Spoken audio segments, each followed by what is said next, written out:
오늘 말씀은 로마서 3장 21절에서 31절 말씀입니다. 교독하시고 마지막 절은 함께 읽겠습니다. 이제는 율법 외에 하나님의 한 의가 나타났으니 율법과 선지자들에게 증거를 받은 것이라. 곧 예수 그리스도를 믿음으로 말미암아 모든 믿는 자에게 미치는 하나님의 의인이 차별이 없느니라. 모든 사람이 죄를 범하였음에 하나님의 영광에 이르지 못하더니 그리스도 예수 안에 있는 성령으로 말미암아 하나님의 은혜로 값없이 의롭다 심을 얻은 자 되었느니라.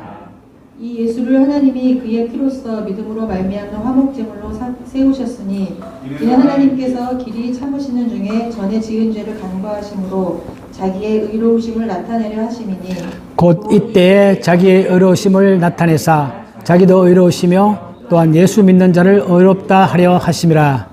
그런즉 자랑할 때가 어디냐 있을 수가 없느니라. 무슨 법으로냐 행위로냐 아니라 오직 믿음의 법으로니라. 그러므로 사람이 의롭다 하심을 얻는 것은 율법의 행위에 있지 않고 믿음으로 되는 줄 우리가 인정하노라.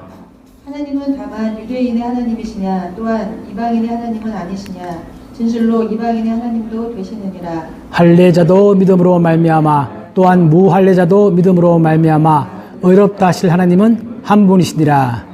그런즉 우리가 믿음으로 말미암아 율법을 파기하느냐 그럴 수 없느니라. 도리어 율법을 굳게 세우느니라. 아멘. 엄청난 하나님의 선물이라는 제목으로 이상철 목사님 말씀 전해주시겠습니다.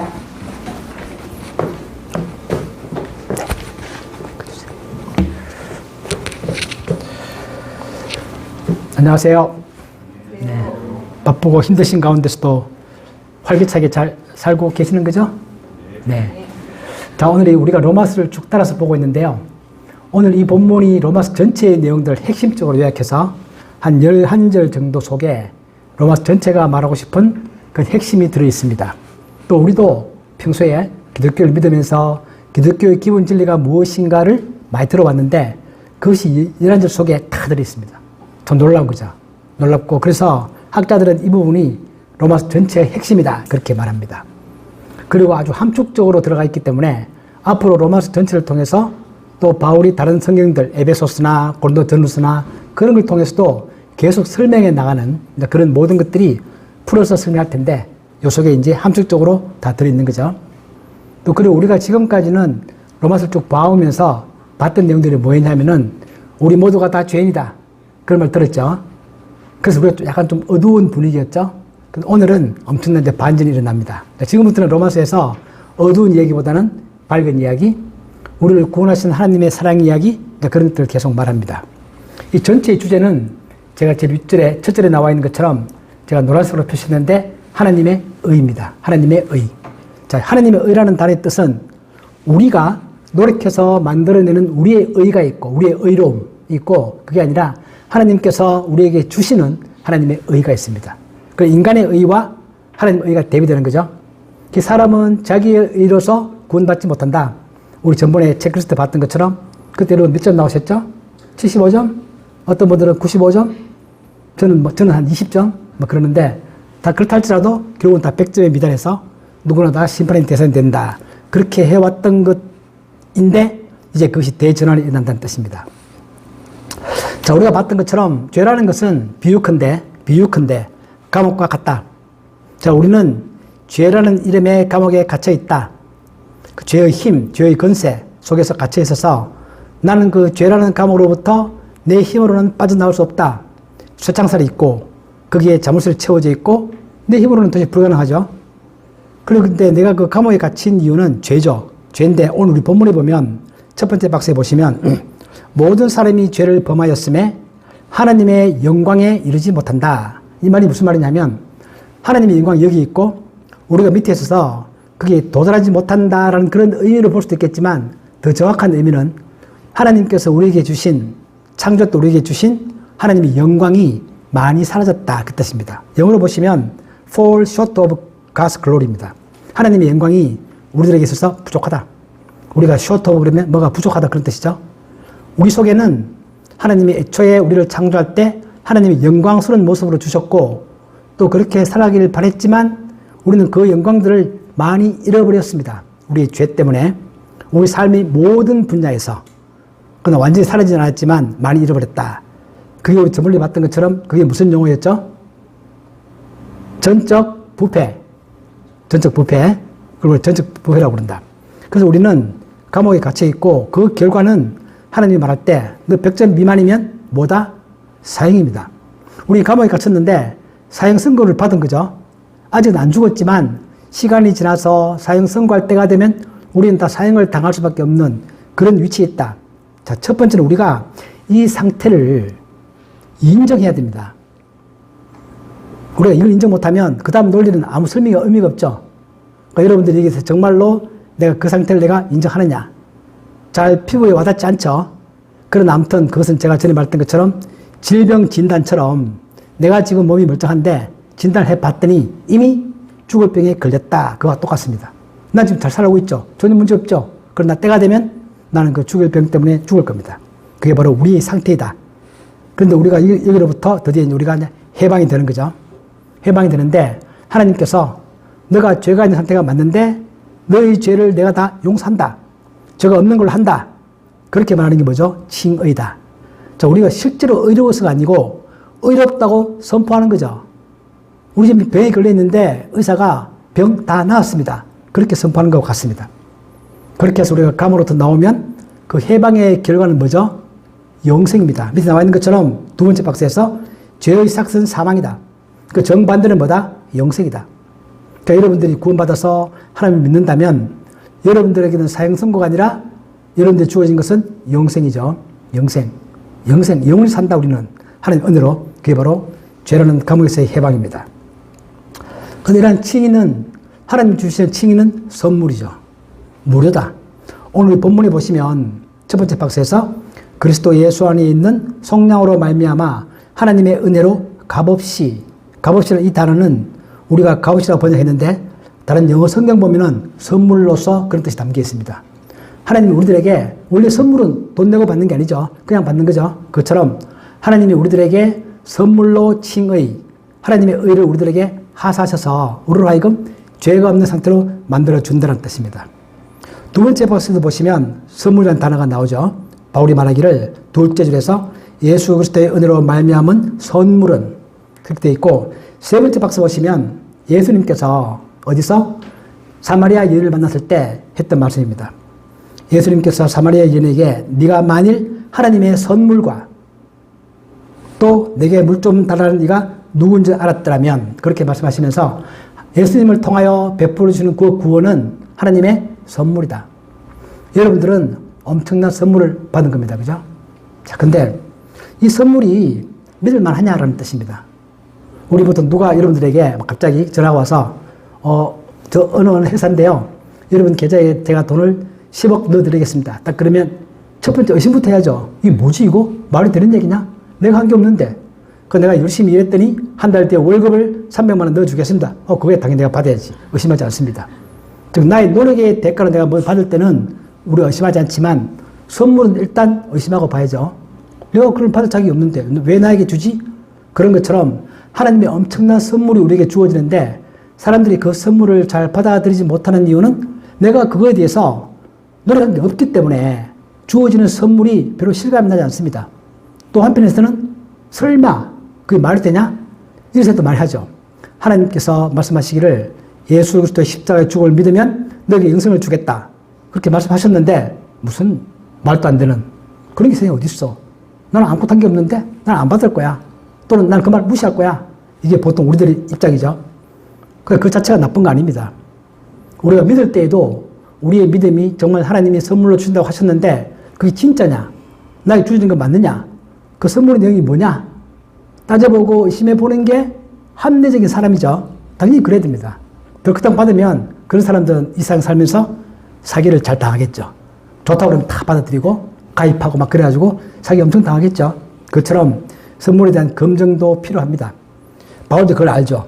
그래서 첫 번째 박스에 보시면 이제는 율법 외에 하나님의 한 의가 나타났으니 율법과 선지자들에게 증거를 받은 것이다. 증거가 있다. 그렇게 말합니다. 이것은 갑자기 등장한 것도 아니고 바울 자신이 지어낸 것도 아니고 황당한 것도 아니다. 구약 전체를 보면 하나님이 계속 말씀해 오시던 거다. 그런 뜻입니다. 그 밑에 보시면 로마 10장에 가면 그리스도는 모든 믿는 자에게 의를 이루기 위하여 율법의 마침이 된다. 이 마침은 end, 두 가지 의미를 가지고 있습니다. 완성, 또 목표, 그런 의미를 가지고 있습니다. 그러니까 율법의 목표가 뭐냐? 예수 그리스도이고 모든 선지자들도 메시아에 대한 얘기를 엄청 많이 해왔다. 그 세 번째 박스에서 예수님이 그렇게 말씀하시죠. 모세를 믿었더라면, 다시 말하면 율법을 너희들이 믿는다면 또 나를 믿었으리니 이는 그가 내게 대해 기록했기 때문이다. 그러니까 우리가 복음을 받아들일 때 엄청난 하나님의 선물이 주어지는데 그 선물을 받기 전에 이 선물이 진짜 맞냐? 의미가 있는 거냐? 역사적으로 증명이 되는 거냐를 따져볼 필요가 있죠. 따져보면 그만큼 나도 그에 대한 확신도 커지고 내가 받을 때 그 기쁨도 커지고 그런 것입니다. 그 선물은 확실히 검증된 것이다. 앞으로 검증한 것들 얘기하겠지만 바울이 오늘 그렇게 말합니다. 그런데 이 선물이 이제 주어졌습니다. 이게 이제 우리 보면 첫 번째에서 보면 우리 첫 번째 3장 21절에서 이제는 그렇게 말하는데 이게 엄청난 의미를 갖고 있는 거죠. 이제는. 자, 구약 오랜 기간 동안에 하나님께서 자기 백성을 통하여 구원을 베푸시고 하나님의 은혜를 베푸시고 그들이 자기 것을 이끌어 왔는데 바울이 말하기를 드디어 이제 예수 그리스도가 오셔서 이제는 어떤 터닝 포인트, 결정적 시간이 되었다 뜻입니다. 과거에도 많은 사람들은 하나님을 믿어서 구원을 받았죠. 아브라함도 구원을 받고 다윗도 구원을 받고 다 구원을 받았는데 그들은 메시아에 대해서 자세히 몰랐습니다. 어렴풋이 알았죠. 하나님의 약속에 대해서도 그들 자신의 삶에서는 알았지만 진짜 하나님의 약속이 무엇인가? 이게 뭘 의미하는 거지? 라는 것들은 잘 몰랐습니다. 드디어 예수님이 땅에 오셔서 십자가에 죽으시고 부활함으로 말미암아 그 메시지가 명확하게 드러난다 이제. 첫 번째 의미죠. 이제는 그 때가 되었다는 뜻입니다. 두 번째는 이제는 그 메시지가 유대인만이 아니라 모든 이방인들에게도 다 퍼지는 바로 그 때가 되었다는 뜻입니다. 그래서 우리는 이것을 종말의 시작이라고 부릅니다. 예수님 초림부터 재림 때까지 종말인데 이 종말은 우리나라 단어로 보면 좀 부정적 의미가 있죠. 뭔가 망한다는 느낌, 끝난다는 느낌 그런 거지만 마지막 때 신학적으로 보면 완성의 때입니다. 드디어 그때가 시작되었다. 하나님께서 처음에 창조하시고 인간의 타락 후에 다시 한번 인간을 구원하시면서 원래 의도하셨던 그 창조를 완성시키는 그 시기가 이제 시작한다 다시 그 뜻입니다. 그게 바로 이제라는 뜻입니다. 그게 바울이 강조한 이제는 드디어 율법에 하나님의 한 의가 나타났다. 그리고 두 번째 박스에 보시면 세례 요한도 예수님을 전도하면서 그렇게 말합니다. 이르시되 때가 찼다. 드디어 그때가 왔다 이제. 메시아가 올 때가 되었고 모든 민족들에게 하나님의 구원의 역사가 확실히 드러나는 그때가 이제 되었다는 뜻입니다. 자, 이러한 선물은 유대인들에게만 주어집니까? 지금 우리가 너무 잘 아는 것처럼 오늘 본문에 나와 있는 것처럼 누구에게나 그게 바로 이때의 변화이기도 합니다. 예수 그리스도를 믿음으로 말미암아 모든 믿는 자에게 미치는 하나님의 의인이 차별이 없다. 그리고 그 다음 절은 정말 바울이 볼 때는 엄청난 선포입니다. 하나님은 유대인만의 하나님이냐? 그렇게 반문합니다. 유대인들에게. 그러니까 유대인들은 하나님은 자기들만 하나님이었고 이방 민족과 전쟁을 하면 우리 하나님이 저 민족의 신을 이기는 그런 전쟁이었기 때문에 하나님은 유대인들만의 하나님이었습니다. 그런데 바울이 말하기를 아니다. 진실로 하나님도 된다. 하나님이 오직 한 분이기 때문에 온 우주에 한 분 하나님이시기 때문에 하나님은 유대인만의 하나님이 아니다. 한국인의 하나님, 중국인의 하나님, 인도네시아인의 하나님, 모든 민족의 하나님이라는 뜻입니다. 이런 선물 하나님 주십니다. 자, 근데 이 선물을 받는 방법이 뭐죠? 그게 오늘 본문 가운데 보면 믿음이다. 우리가 너무 잘 아는 거죠. 여러분들도 하나님의 엄청난 선물이 복음으로 여러분들에게 주어질 때 여러분들 믿음으로 받아들였습니다. 이 믿음이 뭐냐? 라는 것을 거기서 이제 다음에 로마 4장에 가면 바울이 아브라함의 예를 들어서 잘 설명을 합니다. 자, 믿음이라는 것은 하나님이 선물을 주겠다라고 말할 때 그 말을 내가 믿는 겁니다. 믿는 거다. 자, 예를 들면 이런 거죠. 내 감옥에 갇혀 있습니다.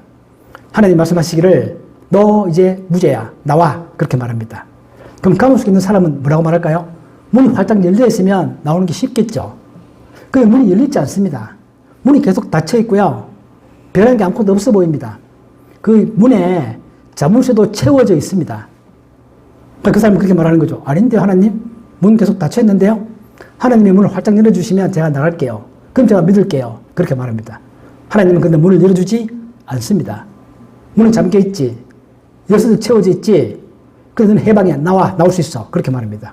자, 거기서 믿는 사람들은 따져보다가 난 믿기로 결심했어. 나가자. 그 문을 밉니다. 그럼 문이 열립니다. 그게 믿음이라는 뜻입니다. 요단강을 건널 때 모세를 따라서 이스라엘 백성들이 요단강을 건널 때 하나님께서 모세를 통하여 여호수아를 통해서 요단강을 마르게 하겠다. 건너갈 수 있게 하겠다. 그렇게 말씀하셨죠. 그 사람들이 그 말을 믿고 가까이 왔습니다. 근데 강은 계속 흐르고 있습니다. 마른 게 아니라 그들은 믿고 발을 디딥니다. 물속으로. 그러면 물이 마릅니다. 이게 모세도 똑같은 거고 그게 바로 우리의 믿음이라는 뜻입니다. 우리의 믿음은 바뀐 게 아무것도 없어 보인다. 근데 실제로 그 말이 내가 확신한다면 믿고 문을 열면 그 문이 열린다. 신기하게도. 그게 믿음이죠. 그리고 안 믿는 사람들은 그 문을 열지 않겠지만 또한 동시에 열어라. 나가라. 그 말 자체를 무시해버립니다. 그런 게 어딨어. 말도 안 되는 얘기 안 나갈 거야. 그냥 있을 거야. 문 잠겼잖아. 그리고 계속 있는 사람들이 바로 믿지 않는다는 뜻입니다. 두 번째 박스에 보시면 아브라함이 하나님을 믿는다. 그것이 그에게 의로 여기진 바 되었다. 아브라함이 하나님을 믿었기 때문에 그 믿는 그 자체가 하나님이 주시는 의가 되었다는 뜻입니다. 하나님이 주시는 의, 그 선물을 받는 방법은 믿음이다. 제가 이 본문을 쓰면서 좀 더 피어와닿게 우리가 좀 설명할 수 있는 예가 없을까를 생각을 한참 하다가 약간 좀 완벽하지는 않지만 이런 예를 생각했습니다. 여러분 들어보시고 저 예가 말이 되나 한번 들어보십시오. 네, 제가 생각하는 예입니다. 이건 어려운들이잖아요. 자, 그래서 감옥에서 나온다.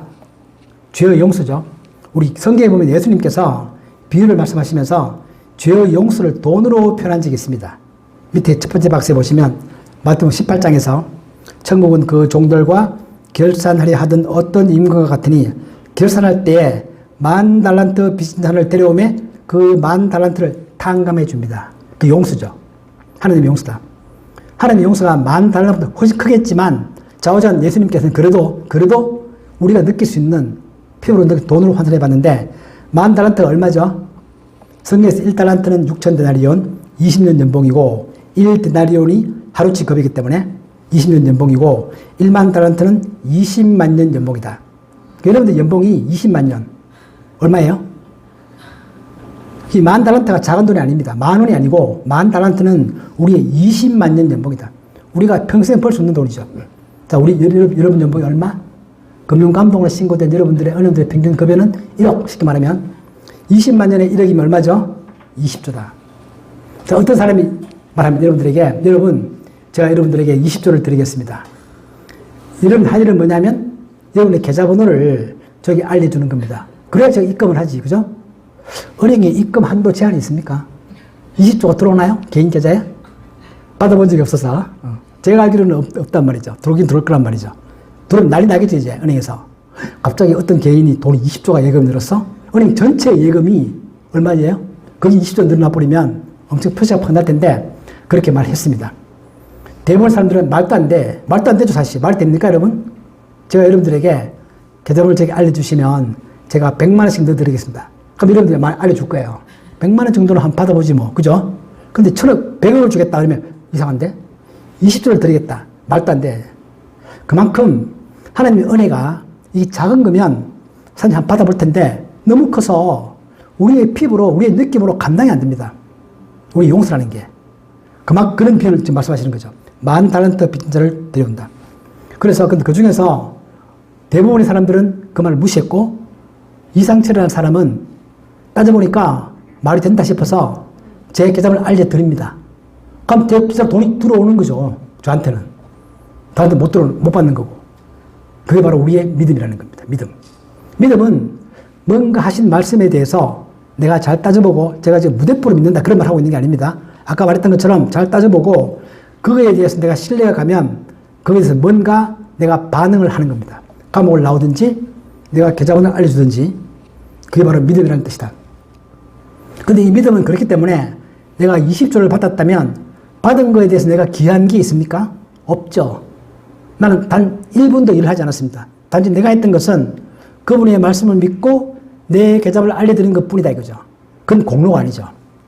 그 나의 믿음의 반응일 뿐이지 공로가 아닙니다. 그 성경은 구원이라는 것이 우리의 자랑이 될 수 없고 우리의 구원이 될 수 있는 이유는 바로 나는 거기에 반응을 한 것이고 하나님은 무조건 구원을 그냥 막 밀어넣어 주는 게 아니라 우리의 반응을 보고 넣어주신다. 우리도 반응이 필요하다는 거죠. 그게 바로 우리의 믿음이다. 이제 그렇게 이제 비유할 수 있습니다.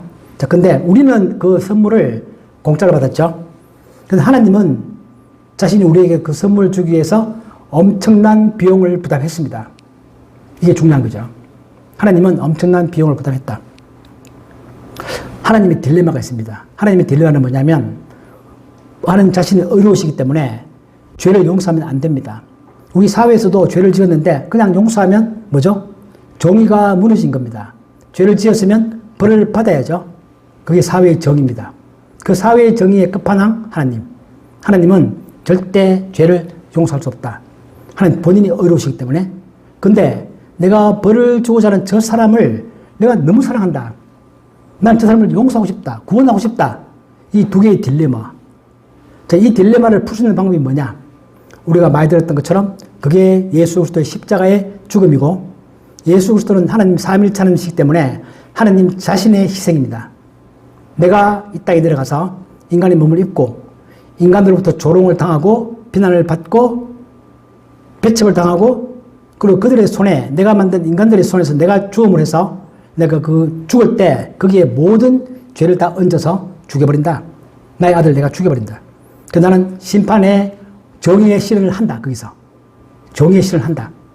그리고 그렇기 때문에 거기에 죄를 모두 전가시킨 사람들의 죄는 용서를 받는다. 여러분들 부채가 있다고 치면 한 사람당 1,000,000원씩 그 부채를 다 합해서 1,000,000원씩이니까 1억 정도 되겠네요. 저에게 다 넘기시고 여러분 해방, 제가 그 1억을 부담하는 겁니다. 그 여러분들에게 주신 선물이죠. 우리가 기억할 것은 하나님이 우리들에게 주신 그 자유 선물은, 공짜 선물은 하나님 입장에서는 엄청난 비용을 부담한 거다. 자기 자신, 삼일체 하나님의 죽음을 갖고 하는 것이다. 그러면서 우리가 알고 있는 것처럼 속량, 우리 첫 번째 줄에 보시면 그리스도 예수 안에 있는 속량으로 말미암아. 속량은 영어로 redemption이고 redeem이라는 뜻은 내가 경매품을 되사는 것. 내가 조장 잡혔던 물건을 내가 돈 주고 다시 찾는 것. 다 찾는 거기 때문에 거기는 비용이 가죠. 내가 대출을 받아서 집을 아파트로 담보로 잠겼습니다. 그게 경매로 넘어갔습니다. 그 아파트를 찾기 위해서 내가 돈을 지불해야 되는 거죠. 그냥 돌아오지 않습니다. 그게 바로 속량, 구속이라는 뜻이다. 하나님은 그 대가로서 피를 그 대가로 지불하셨다. 그래서 화목제물은 하나님이 옛날 구약에서부터 화목제 제사를 말씀하실 때 너희들의 모든 죄를 그 동물에다가 전가시켜라. 내가 그 동물을 죽임으로 해서 너희들이 그 죄를 용서받는다. 이 모든 제사의 제도는 하나님 애초부터 나중에 때가 되면 반드시 자기 아들을 내보내셔서 그를 십자가에 죽게 해서 그를 믿는 모든 죄를 용서하겠다는 계획을 처음부터 가지고 있었다. 그런 얘기죠. 자, 그렇게 해서 하나님께서는 엄청난 비용을 부담하셨는데 그렇게 하시는 이유가 뭐죠? 하나님이 그렇게 하시는 이유가 뭡니까? 첫 번째는 우리를 사랑하시기 때문이고 우리를 사랑하셨는데 그럼에도 불구하고 그렇게 하시는 이유는 바로 우리로 하여금 어떤 거룩한 삶을 살아갈 수 있도록 그런 기초를 만들어 주시는 겁니다. 자, 우리가 칭의는 제가 용서를 받고 감옥에서 나왔습니다. 믿음으로. 나왔는데 감옥 속에 있던 사람하고 나온 사람하고 똑같은 사람입니다. 감옥 속에 있던 사람은 여전히 이기적이었다면 나와서도 여전히 이기적이고 감옥 속에서 그 사람이 깨어른 사람이었다면 나와서도 역시 깨어른 사람입니다. 여전히. 그게 하루아침에 바뀔 리가 없죠. 그런데 그 사람이 뭐가 바뀌었다? 신분이 바뀌었습니다. 죄인에서 무죄인 사람으로 선량한 시민으로 신분이 바뀐 거죠. 우리 성경에서 예수 그리스도를 믿으면 새로운 피조물이다. 그렇게 말했던 그 피조물은 신분이 바뀐 걸 말합니다. 나는 이제 죄인이 아니다. 나는 자유인이다. 그 신분이 바뀌었지만 나의 성품은 하나도 바뀌지 않았습니다. 여전히 게으르고 여전히 자기 이기주의적이고 남을 비난하기 좋아하고 그런 사람은 여전히 남아있는 거죠. 그런데 이제는 그게 아니라 신분이 바뀌었으므로 성화가 필요하다. 점점 더 거룩해지시는 삶을 살아가야 한다는 뜻입니다. 추록은, 감옥에서 나온 추록은 순간적이죠. 그런데 성화는 나와서 오랜 시간이 걸리고 또 우리도 마찬가지죠. 엄마 배에서 내가 탄생할 때는 순간적으로 탄생하지만 나와서 성장은 오랜 시간이 걸리는 것처럼 성화는 오래 걸린다. 그러니까 우리는 같은 기독교인들끼리 저 기독교인이 왜 저러냐 라고 말할 수밖에 없는 이유는 그 사람은 기독교인이 되었지만 옛날 성품 그대로 가지고 있습니다. 다만 그것이 얼마나 변해가느냐의 차이죠. 그래서 우리는 어떤 사람이 태어났는데 자라지 않으면 태어나지 않은 것처럼 어떤 사람이 예수를 믿었는데 성화의 과정이 조금이라도 더디지만 조금이라도 전혀 있지 않다 한다면 사실은 태어나지 않았을 가능성도 있죠. 그건 우리가 판단할 수 있는 문제입니다. 그러나 분명히 성경은 그렇게 말한다. 신분의 변화는 순간적이고 공짜로 이루어지지만 성화는 우리의 노력이 필요하고 많은 시간이 걸린다. 하나님께서 자신의 아들을 십자가에 못 박음으로써 우리를 감옥에서 추록시켜 주신 이유는 뭐냐? 내가 너를 추록시켰으니 이제 거기에 맞게끔 살아갈 수 있는 출발점을 우리에게 주신 것입니다. 그죠? 우리가 구원받으면 끝이 아니라 구원이 시작이죠. 구원받는 것이 바로 우리들 삶에 있어서는 시작점입니다. 그 다음부터 우리가 그렇게 이제 살아가야 되는 거죠. 자, 이게 오늘 본문의 내용들이고, 이런 내용들이 오늘 본문에 담겨 있고, 이제 앞으로 이런 것들을 계속 하는데, 우리는 사실 우리 이런 이야기들은 처음 들으시는 분도 계시겠지만, 대부분 많이 들으셨다는 얘기들이잖아요. 근데 그것이 얼마나 우리들 삶 가운데, 내 마음 가운데 얼마나 체득이 되느냐 하는 문제입니다. 내가 얼마나 느끼는가. 자, 내 통장에 돈이 20조가 들어왔습니다. 근데 나는 그 20조를 잘 못 느낍니다. 금방 안 느껴지죠. 엄청나다 라는 생각만 있겠지만 도대체 그게 뭐며 얼마나 큰 돈이며 못 느끼는 거죠. 내가 이제 그 돈을 가지고 쓰면서 투자도 하고 좋은 일에 쓰기도 하고 사용해 가면서 나는 그 돈의 크기를 점점 더 뭐 하는 거죠? 체득해 갑니다. 여러분들은 돈을 많이 써보셔가지고 100만 원, 1000만 원, 1억까지는 알죠. 무게를. 한 번도 20조라는 돈을 써보지 못해가지고 도대체 그 돈이 얼마나 큰지를 모릅니다. 하나금융지주의 시가총액이 얼마예요? 아세요, 여러분 혹시? 하나금융지주 전 시가총액 제가 아침에 조회해봤습니다. 궁금해가지고 25조더라고요. 보니까 현재 주가가 되게 많이 올랐죠. 지금 9만 원까지 갔던데 9만 원 곱하기 주식수 하면 시가총액인데 그게 오늘 아침에 25조였습니다. 아무튼 하나님의 은혜에 비할 건 아니죠. 훨씬 더 크죠. 그러나 아무튼 그래도 우리 필요에 맞게끔 돈으로 환산해 보면 그 정도의 크기다라는 뜻입니다. 자, 우리는 성경을 왜 읽는가? 왜 공부하며 설교를 왜 들으며 왜 설교를 하는가?